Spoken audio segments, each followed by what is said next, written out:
Good morning, family and friends. Well, my recording didn't take yesterday, so I sweated the pipes up to about here, and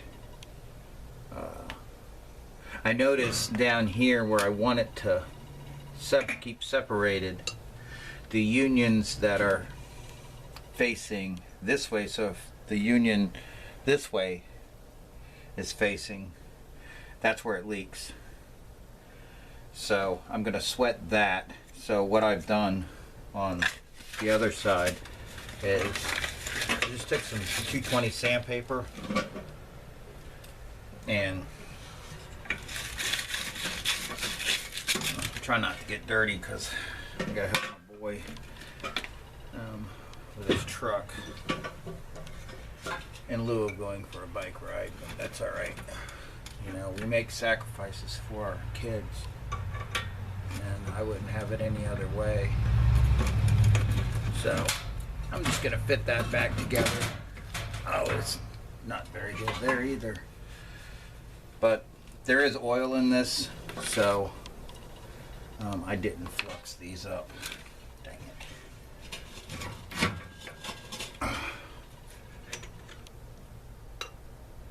I think I hear him out there.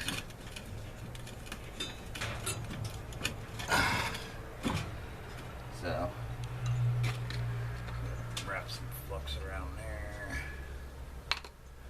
Too much. Right. And then go around here. Right there. And then push this guy back.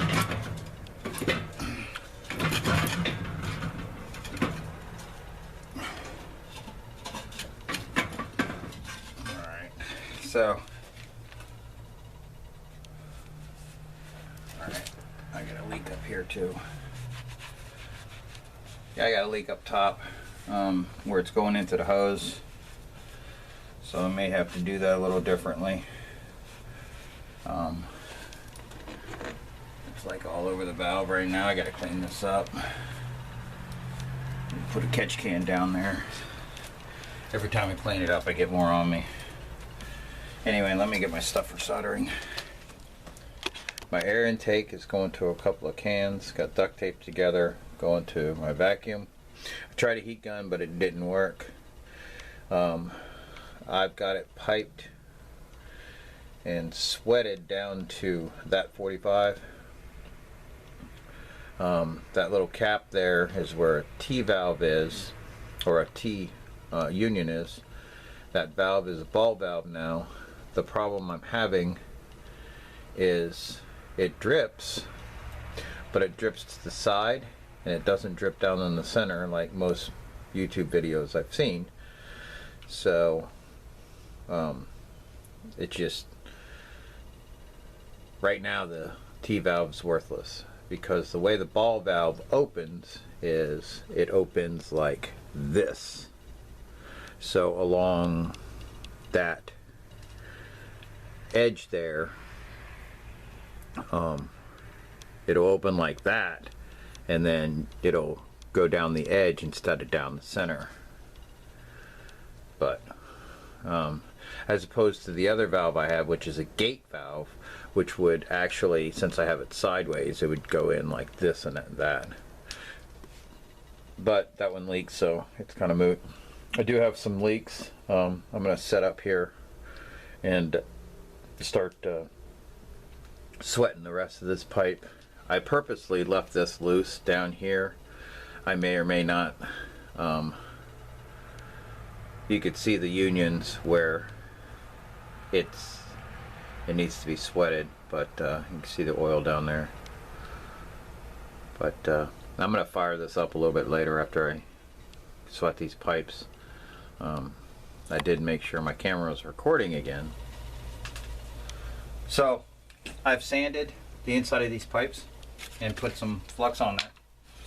So sweating pipe is one of the skills that you really should know. So basically what you want to do is you want to get it hot, And I'm only gonna do the leading ones, the last ones. These, I want these to stay apart so I can get the copper out. So solder will go the way of the heat. So if I pull the heat down, the solder should melt all the way down.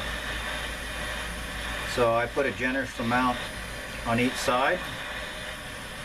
Pull the heat down, it goes into the pipe here. I'm going to do the same on this one.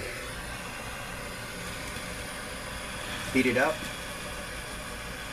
Now hopefully, you know, the oil in there catches fire, but we're going to fire this up afterwards.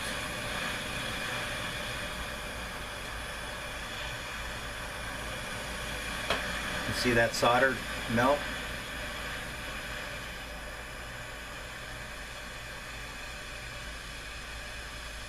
Should go into each one of these. That's basically sweat and pipe. Now there's some little craters or black things that you want to see in the electronic world. It's called a cold solder joint. So if you see those in this, try to clean those up, because if you're running water through there or any pressure, it will leak. Anyway, I'm going to fire this thing up and we'll see what happens. So I think I got my leaks figured out, and my ball valve, I'm just going to move maybe 1/8 of an inch, and we're going to see how quickly that flow goes.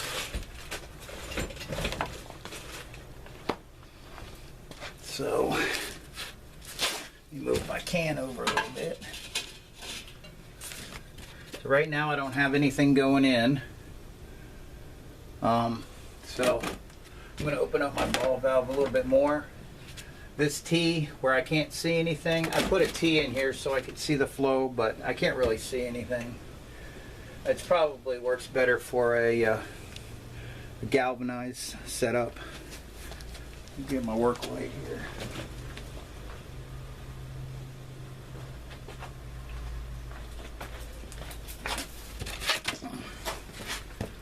So I still don't have oil going in yet. It's flowing through there. It's probably just at a slow. Open it up a little bit more. There we go. So I got a good stream going, but that's not what I want. Back off the valve a little bit.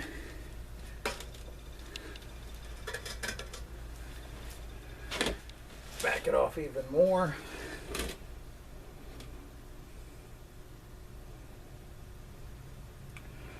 All I want it to do is drip, drip, drip.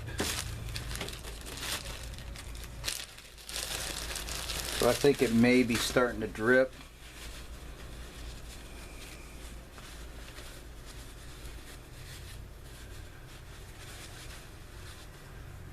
Get this rag here. Clean up some excess oil on it. Yeah, it's still going. Just back it off a little bit more. Just throw this in here.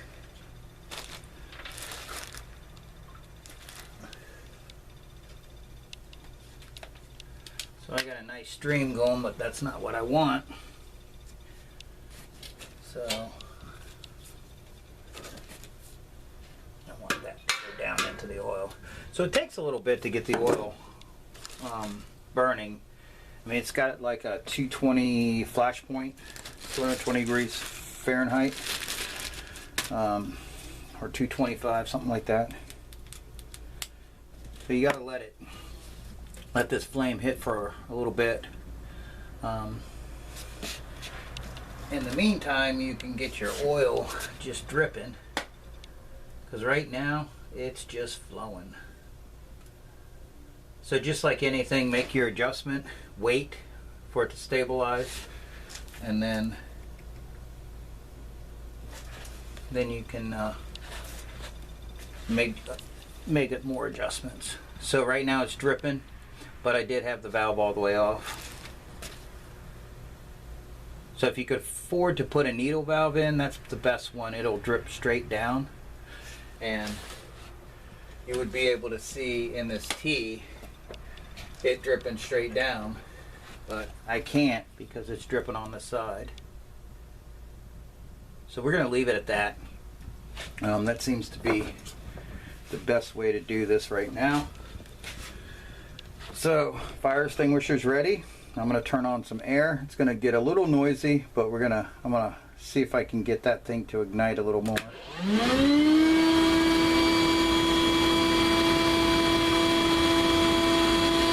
you see, I'm just trying to get it to catch fire. Pretty sure you don't put air on it this early, but it was getting ready to go out.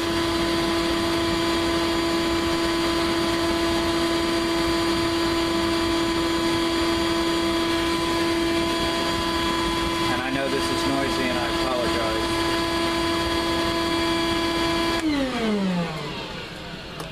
Yeah, it's not going yet.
I think I would still have a little bit to work on with the oil, getting that leak fixed, and some of the air, but I'm going to call this a success. The level of difficulty to make this for the normal person that has basic tools is going to be on difficulty to make probably around a 8 or a 9, simply because there's a lot of calculations and cutting that you have to do, fitting pipe, sweating copper, finding the right blower, and knowing things about chimneys and fires and things like that. There's so many aspects, so not for the normal person to do. A K1 stove would be a lot easier, the one I've showed previous videos. So I'm going to call this a day. I got things to do. God bless you. Take care, friends and family, and have a happy Saturday.